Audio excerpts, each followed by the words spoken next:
Des responsables de 2 structures bancaires présentent leur ambition au président du Faso. Ils sont de la Banque centrale populaire du Maroc et de la Banque Atlantique. Juste après, le ministre français de la coopération est venu donner sa parole pour soutenir le projet d'approvisionnement en eau potable de Ouagadougou. Osval Gaëtan Segda.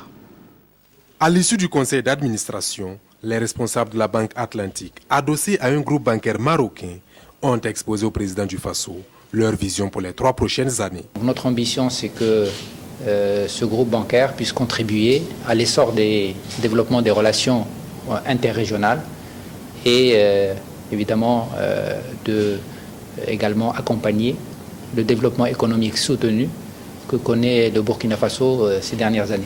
Et puis nous avons donné l'accord pour qu'il y ait un siège important qui va être édifié sur les 2 prochaines années pour que le siège reflète évidemment l'ambition de cette banque au sein de Burkina Faso.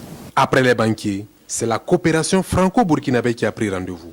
La France s'engage à soutenir le Burkina dans les domaines de l'eau et de l'éducation. Je suis ici pour signer l'engagement de la France pour les 3 prochaines années dans un certain nombre de secteurs, la santé, l'eau, l'aménagement urbain de Ouagadougou. C'est un engagement financier de la part de la France pour les 3 prochaines années d'un montant de 300 millions d'euros qui est important, qui portera sur les infrastructures, notamment tout ce qui est lié à l'accès à l'eau.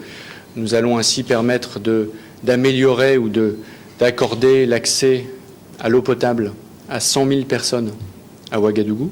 Avec le médiateur, la situation au Mali a été évoquée et le souhait des 2 parties est que le pays retrouve définitivement la paix.